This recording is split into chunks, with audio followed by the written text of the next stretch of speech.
A 6-year-old girl lies on an operating table, donating bone marrow to save a dying billionaire. He doesn't know she's his daughter. He doesn't know she exists. 6 years ago, he abandoned her pregnant mother for his assistant. Now, the triplets he never met hold his only chance at survival. Before we dive in, comment where in the world you are watching from and don't forget to click subscribe. Marcus Whitmore stood in the delivery room holding another woman's hand while his wife labored 3 floors below. He didn't know she'd just given birth to triplets. He didn't know because he'd stopped answering her calls 2 months ago, right around the time his assistant Vanessa started wearing his late mother's jewelry. The nurses had tried to reach him 17 times that night. 17 calls that went straight to voicemail while he poured champagne in a hotel suite, celebrating what he told Vanessa was their new beginning. His phone sat on the nightstand, screen dark, while downstairs his wife Diane nearly bled out, bringing 3 daughters into a world that had already decided their father didn't want them. Diane had met Marcus 6 years before that night, back when he still drove himself places and remembered birthdays. She'd been a social worker. He'd been the billionaire donor cutting a check at a children's hospital gala.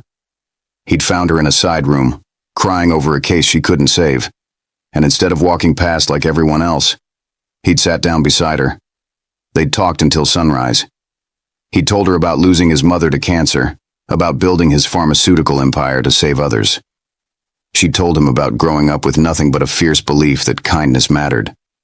He'd proposed 3 months later in that same hospital, surrounded by the children she'd fought so hard to help. The wedding had been small, intimate, everything Diane wanted. For 2 years they'd been genuinely happy. He'd cook breakfast while she prepared case files. She'd massage his shoulders while he worried over business deals. They'd talked about babies, about legacy, about building something that mattered beyond money. But success is a hungry thing. Marcus's company developed a drug that revolutionized heart disease treatment. Overnight, his wealth tripled. New people entered his orbit, people who laughed at different jokes, who valued different things. Vanessa joined his executive team, brilliant and ruthless, 10 years younger than Diane, with ambitions that matched his growing appetite for more.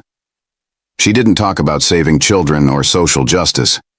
She talked about markets, expansion, power.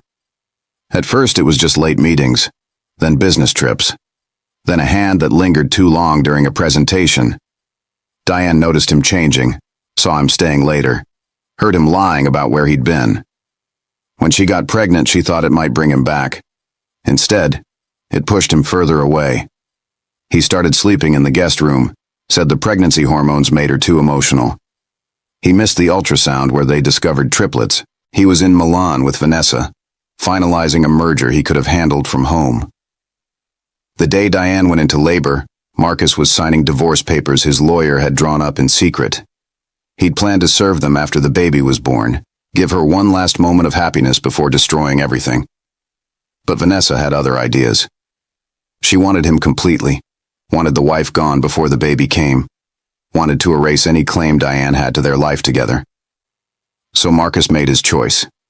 He chose the woman who made him feel powerful over the woman who made him feel human. He chose ambition over love. He chose wrong, but he didn't know it yet. That knowledge would come later, delivered in the form of 3 6-year-old girls with his eyes and their mother's unbreakable spirit. Diane's water broke during a rainstorm. She was alone in their mansion, calling Marcus, calling his driver, calling anyone who might know where he was. The contractions came fast and hard. She managed to call an ambulance, barely able to speak through the pain. The paramedics found her on the marble floor of the foyer, surrounded by packed bags Marcus hadn't noticed, her face slick with tears and rain she'd gotten soaked in trying to reach the door. They rushed her to General Hope Hospital, the same place she and Marcus had met, the same place he'd proposed. The irony wasn't lost on the nurses who remembered the wedding announcement, who'd thought it was such a beautiful love story. They tried calling Marcus. Every number they had. Nothing. Diane labored for 14 hours. 3 babies, each fighting to enter a world that already felt hostile. The first daughter came at dawn, screaming with rage. The second came an hour later, quiet and watchful. And the third nearly killed Diane, tangled in her cord, refusing to let go of the only home she'd known. The doctors saved them both. But Diane lost so much blood they had to keep her sedated for 2 days. When she finally woke, Marcus still hadn't come. A nurse held her hand and explained about the triplets, about the complications, about how lucky she was to be alive. Diane asked for her husband. The nurse's expression told her everything. She'd been abandoned at her most vulnerable moment, cast aside like something broken. She lay in that hospital bed, 3 premature babies in the NICU, no husband, no money of her own, and made a decision that would define the next 6 years.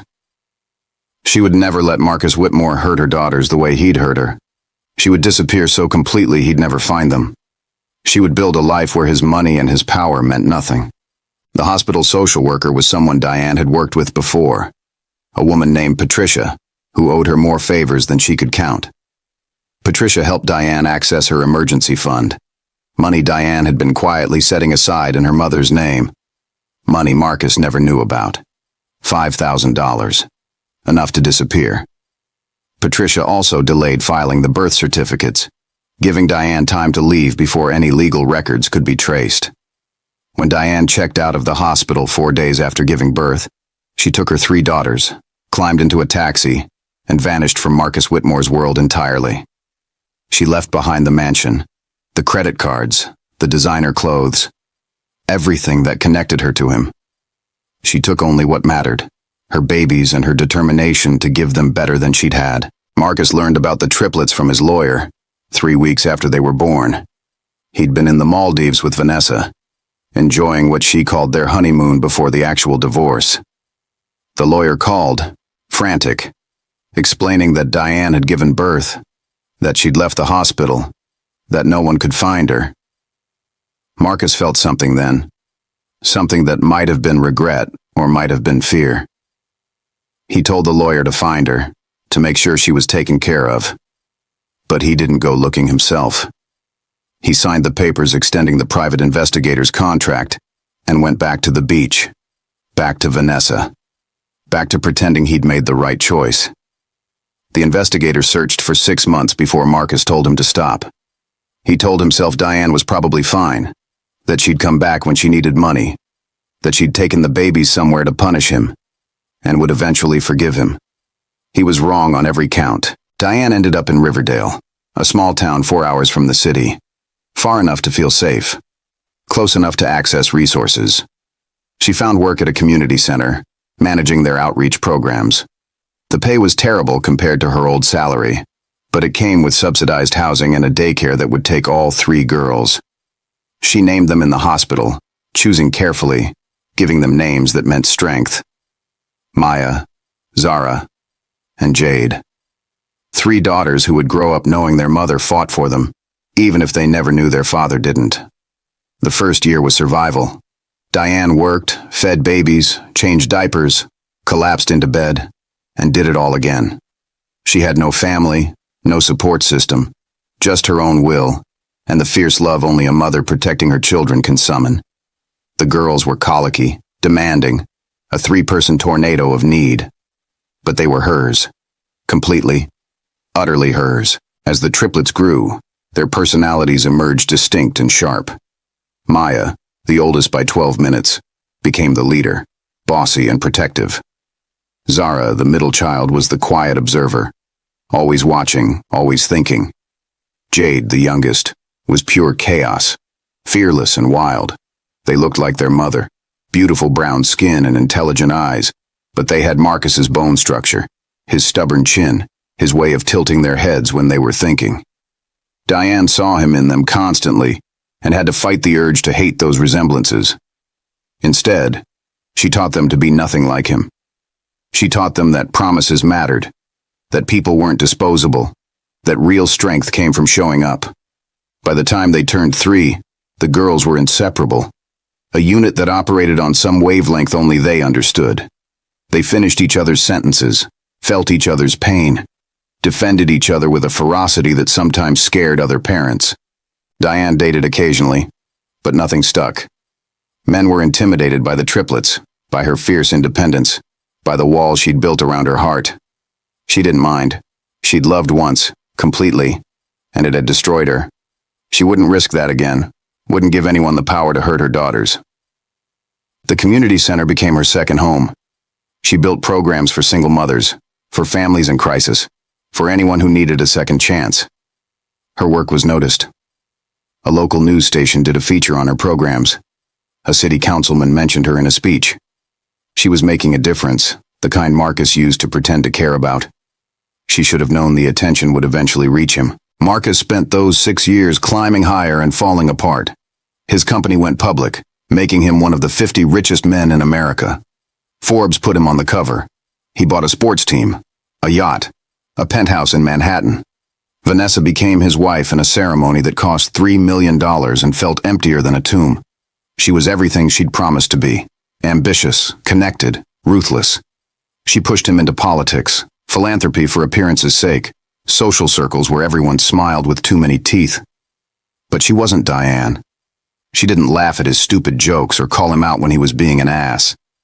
She didn't care about the children's hospital or believe in kindness for its own sake.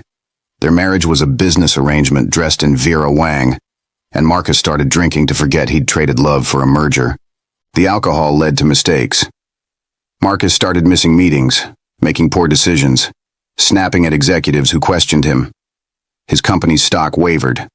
Rumors spread about his health, his judgment, his fitness to lead. Vanessa grew colder, more distant, clearly calculating her exit strategy. She'd gotten what she wanted from him, social status, wealth, connections, and now she was looking for the next ladder to climb. Marcus found himself alone in rooms full of people, surrounded by luxury he couldn't feel, achieving success that meant nothing. Late at night, usually drunk, he'd think about Diane, wonder where she was, tell himself she was fine, hate himself a little more for not trying harder to find out. The diagnosis came on Marcus's 48th birthday. Acute myeloid leukemia, aggressive, advanced. The doctors gave him a year without treatment, maybe 2 with chemotherapy. His best chance was a bone marrow transplant from a family member. But Marcus was an only child. His parents were dead. He had no family. Or so he thought. The doctor asked about children, and Marcus had to admit he didn't know. He'd left his pregnant wife 6 years ago. He didn't know where she was, or if the baby had even survived. He'd assumed she'd lost it, used that assumption to justify never looking too hard. The doctor explained that children were the best chance for a match, that if he had a biological child, they needed to be found and tested immediately. That's when Marcus finally, truly, understood what he'd thrown away. He hired every investigator he could find, offered rewards, called in favors, used his money and power the way he should have used them 6 years before. It took 3 weeks to find Diane. She was in Riverdale, working at a community center, living in a small apartment with 3 daughters. Triplets. 6 years old. His. The investigator showed him photos. 3 beautiful little girls with his eyes and Diane's strength playing in a park, laughing at something their mother said. Marcus stared at those photos for hours. These were his daughters, his children. And he'd never even known they existed, had never held them, never heard them laugh, never been there for a single moment of their lives. The weight of that failure crushed him more than the cancer diagnosis ever could. He went to Riverdale without telling anyone, not his lawyers, not Vanessa, not his doctor. He drove himself for the first time in years, hands shaking on the wheel, practicing what he'd say. He found Diane at the community center, leading a workshop for single mothers. She looked different, older, harder, more beautiful somehow. When she saw him, every emotion flashed across her face in seconds. Shock, anger, fear, disgust. She excused herself from the workshop and met him outside, arms crossed, body language screaming that he wasn't welcome. Marcus tried to explain. He told her about the cancer, about needing the girls to be tested, about how sorry he was. Diane listened without expression. When he finished, she asked one question. "Where were you when I was bleeding out on a delivery room floor?" Marcus had no answer. She told him to leave. Told him he had no right to ask anything of her or the girls. Told him he was already dead to them and might as well make it official. Then she walked back inside, leaving Marcus standing in the parking lot, feeling the full weight of consequences he'd spent 6 years avoiding. But cancer doesn't care about redemption arcs. Marcus's condition deteriorated faster than predicted. Within 2 weeks of finding Diane, he was hospitalized. The chemotherapy ravaged him. He lost 40 pounds, all his hair, the ability to pretend he was in control. Vanessa visited once, stayed 10 minutes, filed for divorce the next day. His business partners circled like sharks, already dividing his empire. He lay in that hospital room, alone except for nurses paid to care, and realized he had nothing. All his money, all his power, all his success, and he was going to die alone because he'd destroyed the only things that actually mattered. Diane heard about his hospitalization through the news. Billionaire Marcus Whitmore fighting for his life, needing a miracle. She felt nothing at first, just a cold satisfaction that karma had finally caught up. But then Maya asked about the man on TV, the one who looked like them. Diane had never told the girls about their father, had said he was gone and left it at that. But Maya was 6 and smart, and had started asking questions. Why didn't they have a daddy? Why did other kids have fathers? Where was theirs? Diane had been preparing for this conversation, but hadn't expected it to come with a photo of Marcus on every news channel, his illness turning their story into a public spectacle. She sat the girls down and told them a version of the truth. Their father had left before they were born. He'd chosen someone else. He hadn't wanted them. But now he was sick and needed help only they could provide. She expected them to be angry or sad. Instead, Zara asked if he was going to die.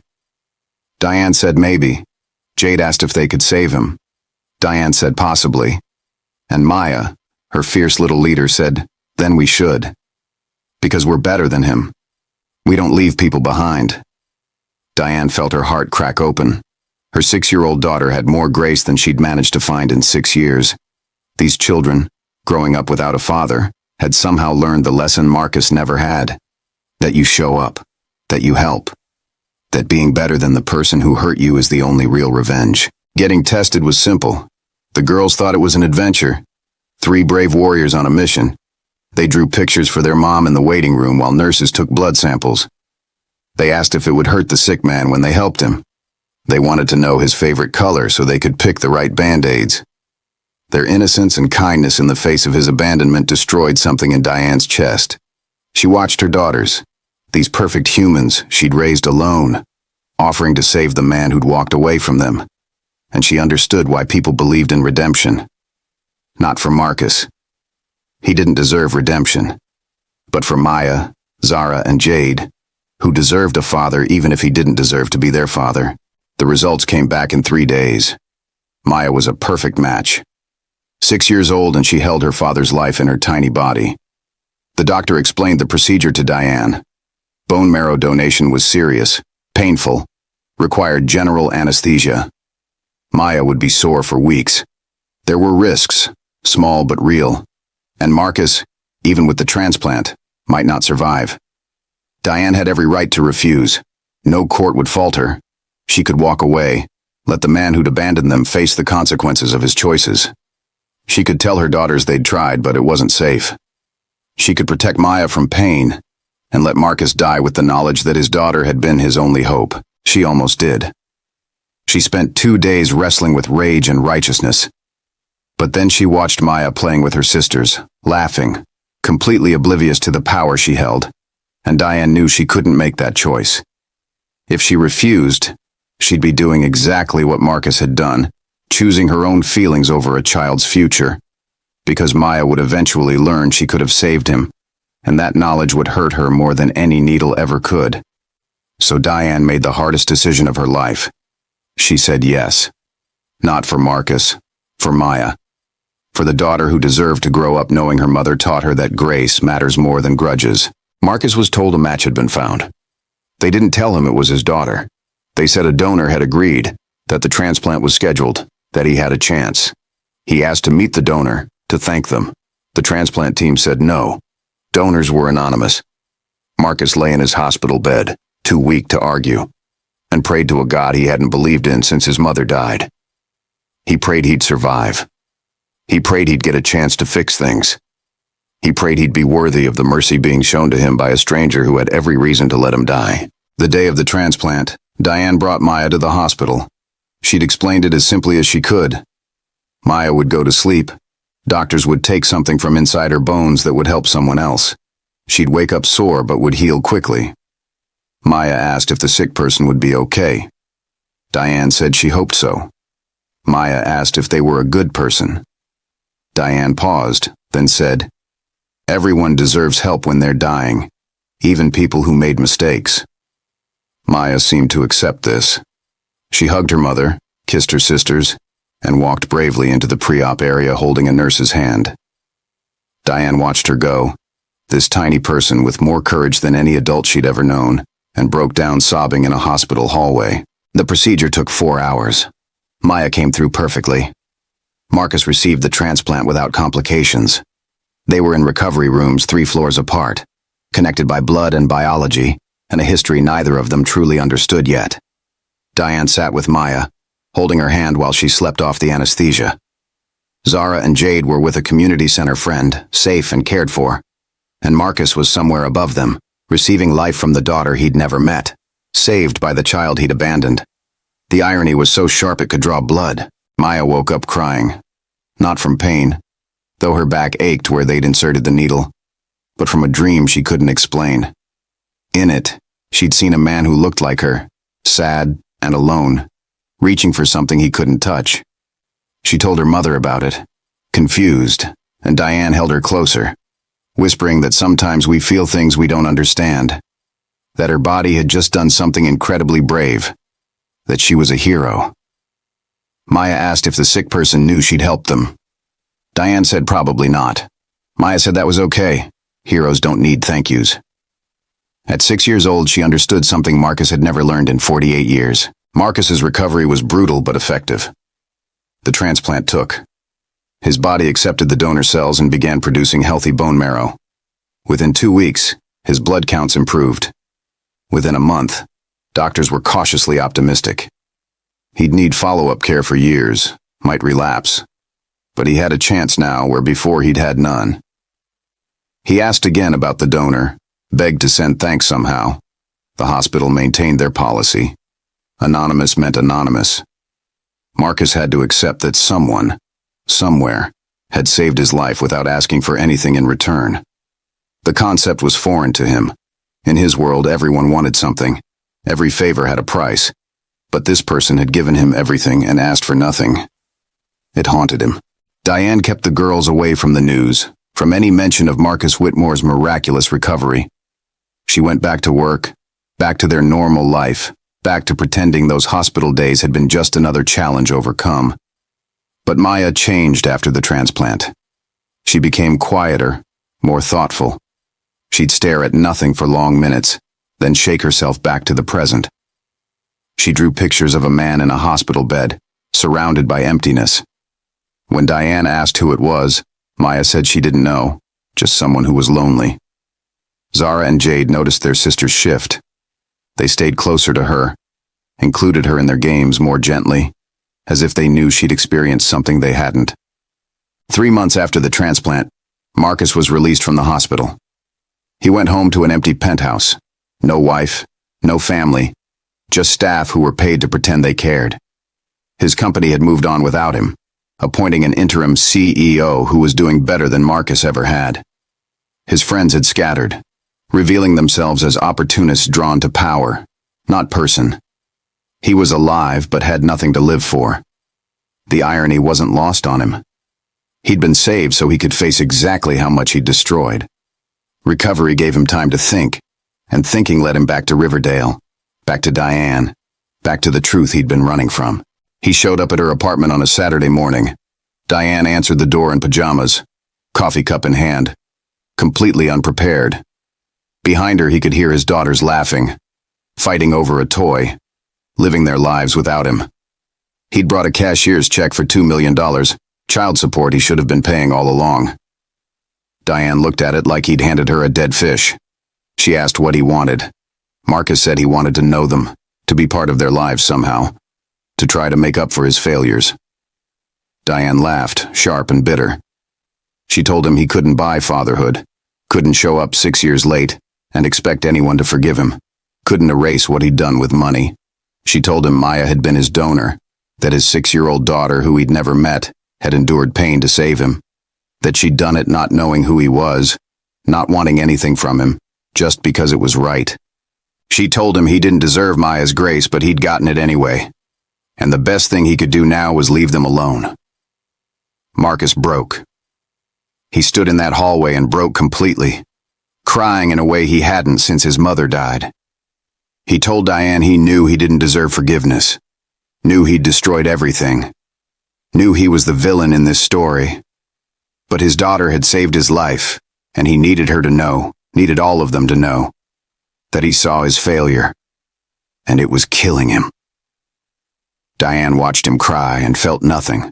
She'd used up all her sympathy keeping 3 babies alive alone. She told him if he wanted to do right by them, he could put that $2 million in a trust fund they'd get at 18. He could walk away and never confuse them with his presence. He could let them grow up stable and secure without the complication of a father who might abandon them again the moment life got hard. But Maya had heard voices. She came to the door, looked up at the crying man who looked like the one from her dreams, and asked if he was the person she'd helped. Marcus looked at his daughter for the first time. Really looked. She had his eyes exactly, the same green-gray that he saw in the mirror. She had Diane's strong jaw, her beautiful dark skin, her fearless stance. She was perfect, and she was his, and he'd missed everything. He nodded, unable to speak. Maya studied him seriously, then said he shouldn't cry. That being sick was scary, but he was better now. That her mommy always said everything would be okay if you were brave. Marcus knelt down, bringing himself to her level, and whispered, "Thank you." Maya smiled, a gap-toothed innocent smile, and said, "You're welcome," then went back inside to her sisters. That smile undid 6 years of justification. Marcus couldn't pretend anymore that leaving had been the right choice, that Diane would have been fine, that the baby probably hadn't survived. He had 3 daughters, beautiful and brilliant and kind, and he'd willfully missed every moment of their lives. He'd chosen wealth over them, ambition over them, a woman who'd left him the moment things got hard over the woman who'd raised them alone. He sat in his car outside their apartment building for 2 hours, watching through windows as Diane played with the girls, as they ate lunch, as they lived their happy life that had no space for him. The trust fund wasn't enough. Marcus knew that. But he set it up anyway, 2 million plus monthly deposits that would grow to over 10 million by the time the girls were 18. He had his lawyer draw up documents renouncing any parental rights, ensuring Diane had full custody with no interference. He set up college funds, medical funds, emergency funds. He threw money at the problem because money was all he knew how to give. But it felt hollow. He was trying to buy absolution and finding you couldn't purchase what you hadn't earned. His health improved steadily. 6 months post-transplant, he was declared in remission. A year later, doctors said he'd likely survive long-term. He'd been given a second chance at life by a daughter he didn't deserve. Every day he woke up, he thought about that. Every achievement felt empty because the person who'd made it possible didn't even know his name. He tried going back to work, but couldn't focus. He tried dating but couldn't pretend to care. He tried traveling, but every beach reminded him of the Maldives, of choosing Vanessa over his pregnant wife. He was a ghost, haunting his own life, saved from death, but unable to figure out how to live. Diane watched from a distance as Marcus's public life imploded. His company ousted him as CEO, citing health concerns and erratic behavior. Vanessa's memoir came out, exposing their affair, painting him as a villain, capitalizing on his downfall. His wealth remained, but his reputation was destroyed. Good, Diane thought. Let him lose everything like I did. Let him know how it feels to be abandoned by people you thought you could trust. But the satisfaction she expected never came. Instead, she felt tired. The anger she'd nursed for 6 years was exhausting, and watching him suffer didn't heal the wounds he'd left. The girls were thriving. First grade brought new challenges, new friends, new ways for their personalities to shine. Maya became class president, organizing toy drives and buddy systems. Zara discovered reading, devouring books faster than Diane could supply them. Jade found dance, expressing her wild energy through movement that left teachers breathless. They were happy, adjusted, whole. They asked about their father occasionally, but seemed satisfied with Diane's simple explanations. He wasn't in their lives. That was just how things were. Some kids had dads, some didn't. They had their mom and each other, and that was enough. Except Maya kept having dreams. Dreams of the lonely man. Dreams where she was holding his hand. Dreams that left her unsettled and asking questions Diane didn't want to answer. At 7, Maya was old enough to understand more, smart enough to piece things together. She'd seen the news about Marcus Whitmore's recovery. She'd noticed that he looked like them. She'd done the math about timing and ages. One night, she asked directly, "Is the man from TV our father? The one I helped?" Diane could have lied. Should have lied. But she looked at her daughter's serious face and couldn't. She said yes. Maya processed this quietly. Then she asked why he'd left. Diane explained as gently as possible that he'd made a terrible choice, that he'd hurt them, that he wasn't part of their lives because he'd chosen not to be. Maya asked if he was still sick. Diane said no, he'd recovered. Maya asked if he knew she'd saved him. Diane admitted she'd told him. Maya nodded slowly, then asked the question Diane had been dreading. Does he want to know us now? Diane's instinct was to say no, to protect her daughter from rejection. But she'd raised Maya to value truth. So she said yes, he did. But that didn't mean they had to let him. Maya considered this for a long time. Finally, she said she wanted to meet him. Really meet him. Because she'd been inside him in a way. And that made them connected whether she liked it or not. Zara and Jade overheard everything. They had questions too. Why did they look like him? Why had he picked someone else over them? Would he leave again if they met him? Diane held her daughters and promised them nothing would happen unless they all agreed. That she would protect them from hurt. That their family was strong enough to survive anything. But privately, she panicked. She'd spent 7 years building a life where Marcus didn't exist. Now her daughters wanted to open that door, and she couldn't stop them without betraying the autonomy she'd taught them to value. She called Marcus from a blocked number, told him the girls knew, that Maya wanted to meet him, that this was happening on their terms with strict rules. He could see them once, supervised, at a neutral location. He would not overstep. He would not make promises he couldn't keep. He would remember that these children owed him nothing and he owed them everything. If he agreed, they'd arrange something.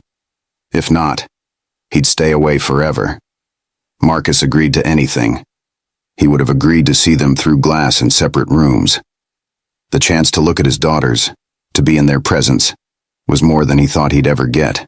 They met at the children's hospital where Marcus and Diane first met, where he'd proposed, where everything had started. The irony was deliberate on Diane's part, making him face the man he'd pretended to be back when he still had her fooled. They sat in a family meeting room, Marcus on one side of the table, Diane and the triplets on the other. The girls stared at him with identical evaluating expressions, 3 judges weighing his soul. Marcus looked at them and saw everything he'd lost. Maya had his business sense already visible in her confident posture. Zara had his analytical mind, studying him like a puzzle to solve.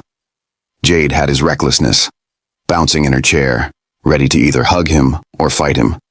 They were his in ways that terrified him. He apologized. Not the corporate non-apology he'd perfected in business, but a real raw acknowledgement of failure. He told them he'd made the worst choice of his life leaving their mother. He told them he'd missed their births, their first words, their first steps, every moment that mattered. He told them he was sorry in a way that could never be enough but was all he had. He told Maya her sacrifice had saved his life, but cost him his soul, because now he had to live knowing what he'd thrown away. He told Zara and Jade that they deserved better than him, but he hoped someday they might let him try to be the father they should have had from the start. He told them if they wanted him to leave forever, he would. But if they gave him a chance, he'd spend the rest of his life trying to be worthy of it. Maya spoke for all of them. the natural leader even at 7. She said they'd think about it, that knowing him was different from trusting him, that he'd have to prove he'd changed, not just say it, that their mom was the best parent in the world, and he'd never replace her or even equal her, that if they decided to let him in their lives, it would be slow, and he'd have to earn every single moment. Marcus accepted every condition. He'd sign any contract, follow any rule, work as hard as necessary. Maya nodded, satisfied. Then Jade asked if he was rich. Marcus, startled, said yes. Jade asked if he had a pool. Again, yes. Jade declared then maybe they'd visit because pools were cool. The tension broke. Even Diane almost smiled. The first visit was awkward. Marcus took them to his penthouse, which they declared too clean and boring. He'd arranged activities, hired entertainers, prepared elaborate snacks. The girls ignored all of it and instead explored his space like tiny investigators, opening drawers, asking about every object, demanding explanations for his life choices. Why so many pictures of himself? Why no toys anywhere? Why did his refrigerator have only expensive water? Marcus realized he'd built a life for ego, not living. There was nothing in his home that would interest children, because he'd stopped being human somewhere along the way. The girls got bored within an hour. He took them to the pool, where Jade immediately pushed him in, testing boundaries. When he surfaced, laughing genuinely for the first time in years, something shifted. Diane watched these visits with guarded hope and persistent fear. The girls came back happy, talking about Dad's weird house, Dad's boring food, Dad who didn't know how to play games without reading the instructions. They were getting to know him, slowly building a relationship that didn't erase what he'd done, but existed despite it. Diane saw Marcus trying desperately to connect, buying them books after Zara mentioned she liked reading, enrolling them in a better dance class after watching Jade perform, setting up a kids' donation drive at his company after Maya talked about helping people. He was learning who they were and adjusting his whole life to fit them in it. It was everything he should have done 7 years ago, but at least he was doing it now. 8 months into their careful reconciliation, Marcus's cancer returned. The relapse was aggressive, resistant to treatment. The first transplant had bought him time, but not a cure. Doctors said his best chance was another bone marrow transplant. Maya was still his best match. When Diane learned this, she felt the universe was testing her. Once was sacrifice. Twice felt like torture. Maya was 8 now, old enough to remember the pain from the first donation, old enough to be scared. Diane couldn't ask this of her again. She told Marcus no, that Maya had already given enough, that he'd have to find another solution. But Maya overheard this conversation. She came to her mother and said she wanted to do it again. Diane asked why, needed to understand. Maya explained that last time she hadn't known him. She'd helped a stranger because it was right. This time she knew him. He was still learning how to be a dad, still trying, still showing up every weekend with new ideas and terrible cooking. He wasn't great at it yet, but he was trying, and Maya believed people who tried deserved chances. She was scared of the pain, yes, but more scared of having let him into their lives only to watch him die when she could prevent it. Diane cried because her 8-year-old daughter had more emotional intelligence than most adults she knew. Zara and Jade supported Maya's decision but added conditions. If Maya was doing this, Marcus had to promise to really fight, to not waste this second chance, to be there for them for real. He had to promise on something that mattered. Jade suggested he promise on their mother, which confused everyone until she explained. Mom is what matters most.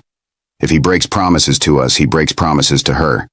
And if he does that, we never forgive him. Marcus understood the contract these children were drafting. They were giving him life again, but attaching his survival to his behavior. Fail them, and the gift of life would feel like a curse. He promised on Diane, on the woman he'd destroyed, that he'd be the father they deserved, or die trying. The second transplant was harder than the first. Maya's body was older, more aware. She cried in pre-op, not wanting to be brave this time, just wanting it to be over.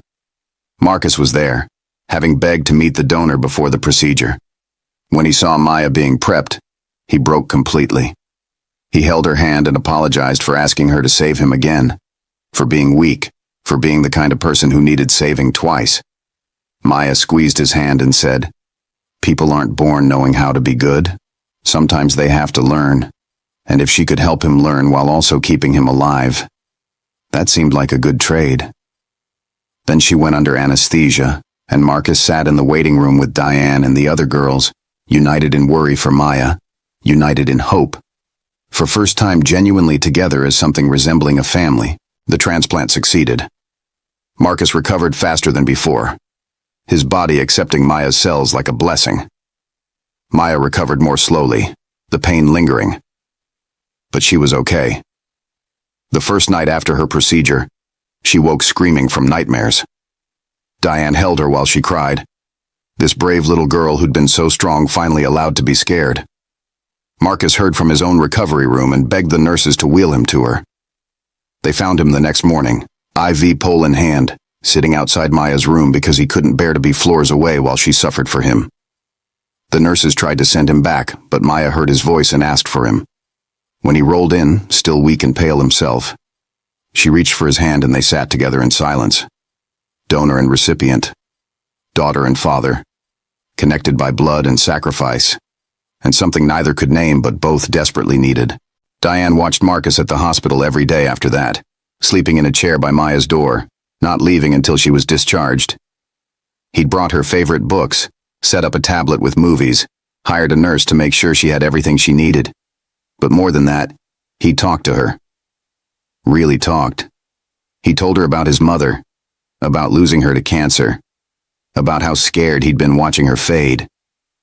He told Maya that his mother would have loved her, would have been so proud of the brave, kind person she was. He told her stories about his childhood, about mistakes he'd made, about the person he wished he'd been. Maya listened, 8 years old, and somehow understanding that her father was trusting her with pieces of himself he'd never shown anyone. She told him about school, about her friends, about how sometimes she felt too responsible for Zara and Jade, like she had to protect them because she was oldest. Marcus understood that burden, told her it was okay to just be a kid sometimes, that she didn't have to save everyone. The irony wasn't lost on either of them. He was trying. For the first time in his life, Marcus Whitmore was putting someone else's needs above his own comfort, and it was transforming him from the inside out. A year after the second transplant, Marcus was declared in full remission with an excellent prognosis. He'd need monitoring forever, but he'd likely survive to old age. Twice saved by a daughter he was only beginning to know. The girls were 9 now, more confident in their relationship with him. They had sleepovers at his penthouse, which he'd remodeled to include a kid's room full of toys and books and art supplies. He'd learned to cook their favorite foods, to braid hair, to help with homework. He was clumsy at fatherhood still, but he was present, and presence was what mattered. Each daughter taught him different lessons. Maya, ever the leader, pushed him to be better. She called him out when he tried to buy their affection with expensive gifts, told him she'd rather have his time than his money. She organized their weekends together, created schedules, made sure he was actually engaging instead of just supervising. She was 10 years old and already understood that love was a verb, not a noun.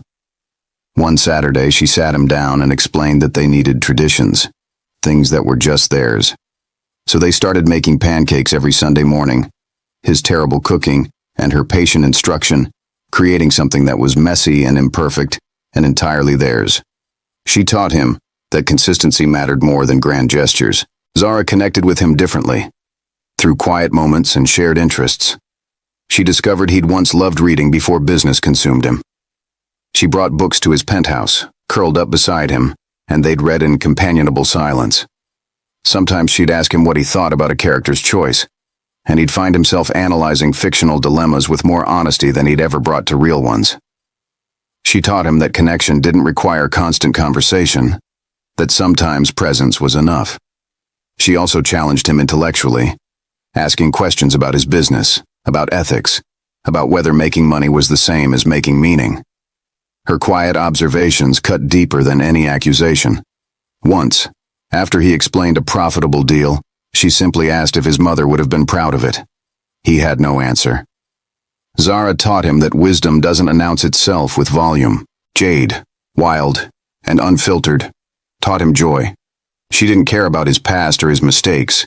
She cared that he could do cartwheels with her in the park, that he'd dance badly to her music, that he'd let her paint his nails and then wear them to his company meetings. She demanded his full presence in the moment. No phones, no distractions, just being. When he tried to apologize to her once for missing her early years, she shrugged and said, "You're here now, that's what counts." Her ability to live in the present, to forgive without needing the apology, to find fun in everything, reminded him what he'd lost when he'd chosen ambition over humanity. She taught him that sometimes the best thing you can do is just play, that silliness is sacred, that letting go of control is its own kind of strength. Diane watched this evolution with complicated feelings. She'd never forgive him for abandoning them, for making her believe she was worthless, for leaving her to almost die alone. But she couldn't ignore that he was genuinely trying to be better. He'd apologized to her privately, not asking for forgiveness, but acknowledging the harm. He'd offered to fund her education if she wanted to go back to school, to support her career however she needed. He'd paid off her debts, not as obligation but as inadequate repayment for 7 years of raising his children alone. He'd donated millions to her community center, funding programs that would help families like theirs. He was trying to make amends, not just to his daughters, but to the woman whose life he'd nearly destroyed. On the triplets' 10th birthday, Marcus organized a party at the children's hospital. Not for them, but for the children there, the ones fighting illnesses, the ones whose families couldn't afford celebrations. Maya, Zara, and Jade helped plan it, using the leadership skills Diane had taught them and the resources Marcus could provide. They decorated rooms, delivered presents, spent hours making sick children smile. Marcus watched his daughters work, saw Diane's values being enacted with his resources, and understood finally what wealth was actually for. Not yachts or penthouses or maintaining an image. For making the world slightly less harsh for people who needed help. For giving children hope. For being the man he'd always told himself he was but never actually tried to be. At the end of the party, Maya gave a speech. She talked about being sick, about being scared, about the people who help us when we're weak. She talked about doctors and nurses and donors who give pieces of themselves to save strangers. She didn't mention that she was one of those donors. But everyone in that room, every parent whose child had needed a transplant, understood what she'd done. They applauded not just her words, but her sacrifice. Marcus stood in the back, crying openly, watching his daughter inspire a room full of people, and felt worthy of the life she'd given him for the first time. That night, after the party, after the girls had gone to bed at Diane's apartment, Marcus asked if he could talk to her privately. They sat on her building's front steps, the same steps where she'd once sobbed holding 3 newborns, wondering how she'd survive. He told her he'd never be able to repay her for what she'd done, raising the girls alone, turning them into extraordinary humans, saving his life by raising a daughter willing to save him. He told her she was the strongest person he'd ever known, and his greatest regret was failing to see that when they were married. He told her he didn't expect forgiveness, but wanted her to know that knowing her, loving her, being trusted by her, had been the best moments of his life, and destroying that trust was his defining failure. Diane listened without interrupting. When he finished, she said forgiveness wasn't something she could offer him, because what he'd done was unforgivable. But she could offer him something else, acknowledgement that people can change, that his efforts to be better mattered, that their daughters deserved a father who was trying. She said she'd never love him again, never trust him the way she once had, but she could co-parent with him, could work together to raise 3 incredible girls who somehow turned out perfect despite his failures and her struggles. She said that was enough. It would have to be. Marcus accepted this. It was more than he deserved. He went home that night, and finally, after 10 years, moved on from his mistakes by accepting he'd never move past them. He'd carry the weight of abandoning Diane and the girls forever. But he'd carry it while being present, while showing up, while proving through action that people could learn even after destroying everything. He'd never be a great father, but he could be a good enough father. And with Diane's guidance and the girls' patience, maybe that would be sufficient. The years passed. The girls grew into teenagers, navigating all the complexity that came with it. Marcus was there for recitals and games and parent-teacher conferences. He was there when Maya won a leadership scholarship. He was there when Zara published her first short story. He was there when Jade broke her ankle doing parkour and needed surgery. He was there, consistently, reliably. The thing he'd failed to be when it mattered most, but was learning to be now that he had a second and third chance. The teenage years brought new challenges that money couldn't solve. Maya struggled with the pressure of being perfect, of feeling responsible for her sisters, of carrying the weight of having saved her father's life twice. At 14, she had a breakdown, sobbing in Marcus's arms about how tired she was of being strong. He held her and told her something he'd never admitted to anyone. That he understood what it felt like to perform strength while falling apart inside. That she didn't owe anyone her pain just because she'd survived it. That asking for help wasn't weakness. He told her about his own therapy sessions, about learning that vulnerability was braver than pretending. That conversation shifted something between them. She stopped performing for him, stopped being the perfect daughter, and let him see her struggle. He loved her more for it. Zara faced different demons, questions about identity and belonging that Marcus's money couldn't answer. She was brilliant, getting into advanced programs, but felt disconnected from both black and white spaces, never quite fitting anywhere. She came to Marcus one day and asked why he'd married her mother when it was clear he didn't understand what it meant to be black in America. The question could have destroyed him, but he'd learned enough to listen. He admitted his ignorance, his privilege, his failure to protect Diane from the racism she must have faced in his world. He told Zara he couldn't give her answers about identity, but he could listen, could amplify her voice, could use his resources to make space for her. They started attending talks together, reading books by black authors, having hard conversations about race and privilege. He didn't try to fix her struggle, just witnessed it, and that witnessing mattered. Jade's rebellion was louder, messier. At 15, she started hanging with kids who scared Diane, pushing boundaries, testing limits. She got arrested for trespassing during a protest, called Marcus from jail. He came immediately, didn't lecture, just sat with her until she explained. She was angry, she said, at the world's unfairness, at having a father who'd abandoned them, at knowing that money could solve problems that shouldn't be problems. She was angry that she'd been born into a story where she had to save the villain to have a father. Marcus let her rage, let her scream at him in that police station about every failure, every absence, every way he'd damaged them. When she finished, exhausted, he simply said he was sorry and he understood if she never forgave him. Jade looked at him, really looked, and said forgiveness wasn't the point. Showing up was, and he'd finally learned to show up. Diane rebuilt her life too. She went back to school, got her master's in social work, became a director at a family services nonprofit. She dated occasionally, found someone kind who understood her history, and didn't try to compete with it. She was happy, genuinely happy, in a way she hadn't been since before Marcus destroyed their marriage. The trauma he'd caused had healed into scars she could live with, and watching him work to redeem himself helped that healing. The man she eventually married was named David, a teacher who'd raised his nephew alone after his sister died. He understood single parenthood, understood sacrifice, understood that Diane's daughters would always come first. He didn't try to replace Marcus or compete with him. He just showed up, steady and kind, proving that love could be simple when both people were healthy. David was at every school event, every crisis, every celebration, not because he was obligated, but because he chose to be. He taught the girls that men could be dependable, that love didn't have to hurt, that choosing someone every day mattered more than dramatic gestures. Marcus respected him because David did what Marcus should have done, loved Diane completely without needing her to be anything other than who she was. Diane's healing wasn't linear. Some days she'd see Marcus with the girls and feel only peace.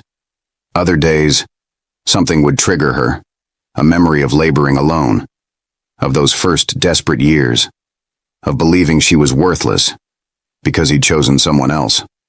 On those days, she'd let herself feel the anger, journal about it, talk to her therapist. She'd learned that healing didn't mean forgetting, that you could move forward while still honoring the pain of the past. She'd learned that watching Marcus transform didn't erase what he'd done, but it proved that people could choose differently, could learn, could become better versions of themselves even after catastrophic failure. Her relationship with Marcus evolved into something neither could have predicted. They weren't friends exactly, but they were partners in raising extraordinary daughters. They attended parent-teacher conferences together, coordinated schedules, made decisions jointly. They celebrated the girls' achievements side by side, united in pride even if they'd never be united in anything else. Sometimes, watching Marcus interact with the triplets, Diane felt sad for what could have been if he'd been this person when they married. But mostly, she felt grateful that her daughters got a father who was trying. Grateful that her pain hadn't been for nothing. Grateful that she'd survived and built something beautiful from the ruins he'd left. On the girl's 16th birthday, Marcus did something unprecedented. He put his entire fortune into a trust managed by Diane and an independent board. The money would fund social programs, medical research, support for single parents. Everything Diane had always wanted to do but couldn't afford. He kept enough to live comfortably, but gave away the wealth that had once defined him. He told the girls their inheritance wasn't money, but the programs that would help millions of people. He told them Diane had taught him through example that legacy isn't what you leave behind, but what you build while you're alive. The girls, 16 now and understanding more about their history, asked him why he'd done it. Marcus told them the truth. He'd achieved everything society said mattered, and it meant nothing. But he'd been saved by a daughter he didn't deserve, twice, and that meant everything. If his life had value, it was because Maya had literally given him her cells, her strength, her grace.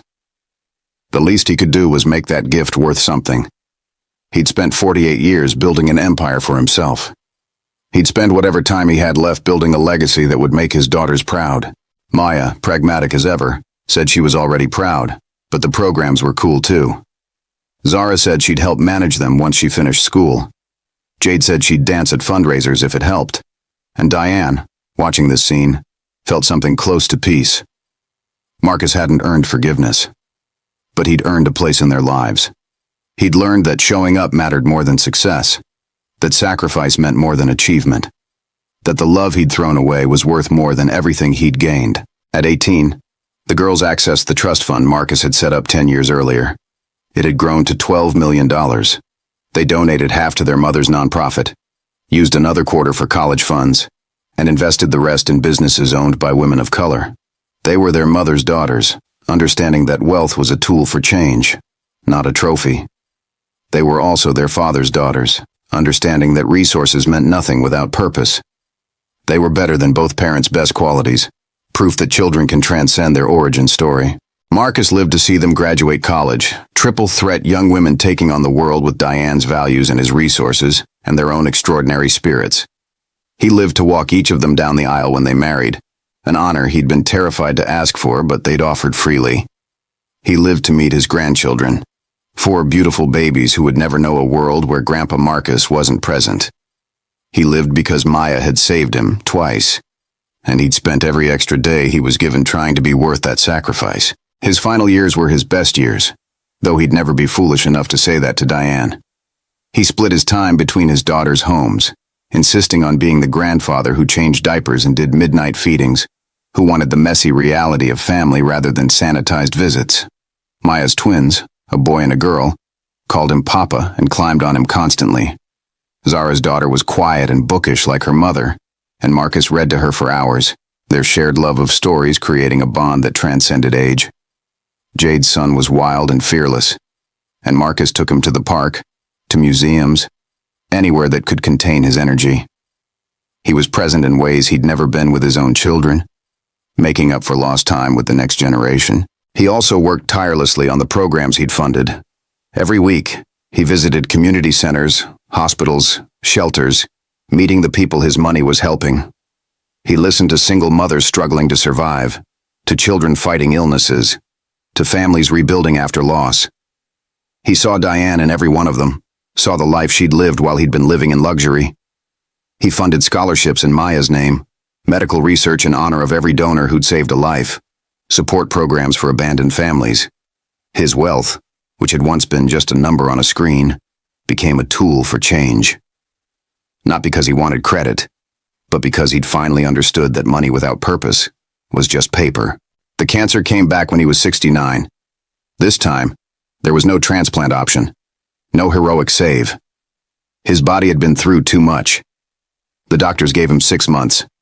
He told his daughters together, in Diane's living room, the place where he'd first met them 15 years before. Maya cried. Zara held his hand. Jade asked what he needed. He told them he'd already lived longer than he deserved, that every day since that first transplant had been a gift he'd tried to earn. He told them he wasn't afraid of dying because he'd finally learned how to live. He told them the only thing that mattered was that they knew he loved them, that he was sorry for failing them, that they'd saved him in every way a person could be saved. Those final 6 months, Marcus moved into a hospice near Diane's house, not because he needed intensive care yet, but because he wanted to be close to his family. Every day, someone visited. His daughters came with their children. David came surprisingly, bringing coffee and sitting with Marcus when the girls couldn't be there. Even Diane came, not often, but enough to show the girls that compassion mattered, even when the person didn't deserve it. Marcus spent his days writing letters to his grandchildren for their future milestones, recording videos with advice he wished someone had given him, creating a legacy of words since he wouldn't be there in person. When Marcus finally passed at 71, it was surrounded by family in a house full of love. Nothing like the lonely hospital room he'd faced 15 years before. His last words were to Maya, who'd flown in from a conference to be there. He squeezed her hand and whispered, "Thank you, not just for the bone marrow, but for teaching him that grace existed, that people could be better than their worst choices, that love could be learned even by those who thought they were beyond saving." Maya held him as he died. This father she'd saved twice, and felt a complicated grief. Sad for what was lost, grateful for what they'd built, at peace knowing he'd finally become the man he'd always claimed to be. His obituary mentioned his philanthropy, his medical research contributions, his transformed company now focused on accessible health care. But at his funeral, attended by hundreds of people whose lives had been changed by the programs he'd funded, Maya gave the eulogy. She stood at the podium, looked at the crowd of single mothers he'd helped, children whose medical bills he'd paid, families he'd kept housed, and told the truth. She talked about a man who'd failed catastrophically, who'd abandoned his pregnant wife, who'd made every wrong choice when it mattered most. She didn't soften it or excuse it. Then she talked about a man who'd learned, slowly and painfully, that being worthy of love meant showing up even when you weren't forgiven. That redemption wasn't about erasing the past but building a different future. She said her father had saved more lives through his programs than could be counted. But first, someone had to save him. She'd given him bone marrow twice, given him the physical ability to live. Her mother had given him something harder, a chance at redemption he hadn't earned but desperately needed. The opportunity to be present in their lives despite having forfeited that right. Together, they'd saved a man who didn't deserve saving, and he'd spent the rest of his life trying to justify that grace. She told the crowd that her father's story wasn't a fairy tale about forgiveness erasing harm. It was a complicated truth about how people can change when they finally stop running from what they've done. She said he'd never fully made up for abandoning them, for the years Diane spent alone, for the childhood they'd spent without a father. But he'd tried harder than most people would when faced with their own failures. She said that had to count for something, that effort mattered even when it couldn't undo damage, that showing up late was still better than never showing up at all. Diane sat in the front row, older now, gray threading through her hair, holding hands with David, the good man she'd married who'd helped raise the girls in their teenage years and loved them as if they were his own. She didn't cry for Marcus. She'd done her crying 23 years ago when he'd abandoned her, when she'd believed his leaving meant she was worthless, when she'd fought to survive those early years alone. But she cried for her daughters, who'd been forced to grow up without a father when they deserved one from the start, who'd been compassionate enough to give him a second chance when they owed him nothing, who'd turned trauma into strength and pain into purpose. She'd raised them to be better than their circumstances, better than the man who'd created them and then abandoned them, and watching them thrive despite everything was her victory. Not over Marcus, but over the circumstances that had tried to break her. After the funeral, people came up to Diane, thanking her for raising such extraordinary women, praising her strength. She accepted their words but knew the truth was more complicated. She hadn't been strong by choice. She'd been strong because the alternative was letting her daughters suffer. And that was never an option. She'd survived because quitting would have meant Marcus won, would have meant his abandonment defined her forever. She'd built a life because staying broken would have taught her daughters that men could destroy women, and she refused to pass that lesson down. Her strength hadn't been heroic. It had been necessary, and that was perhaps more powerful than any heroism could be. After the funeral, the triplets went through Marcus's things. They found journals he'd kept since his diagnosis, page after page of regret, hope, determination. He'd written to them daily, even in years when they barely knew him, documenting his attempts to change, his failures, his small victories. The last entry, dated 3 days before he died, said simply, "I don't deserve the life they gave me, but I'm grateful for every moment. Thank you, Maya, for my breath. Thank you, Diane, for showing me what strength looks like. Thank you, Zara and Jade, for letting me try. I failed you first, but you never failed me. That's grace I'll never understand, but will always treasure." The girls read those journals together, processing their complicated father, the man who'd abandoned them, and the man who'd fought to know them. They agreed that he'd never fully made up for his failures, but he'd tried harder than most people would. They agreed their mother was the hero of their story. But they also agreed that Marcus's transformation proved people could change if they were willing to face what they'd done and work to be better. Not forgiven, just better. And sometimes better was enough. Finally, we've reached the end of this story. I'm extremely happy that you've made it this far. Thank you very much for watching. Comment below what you thought and what was the best or worst part. Don't forget to subscribe. Until next time. Next.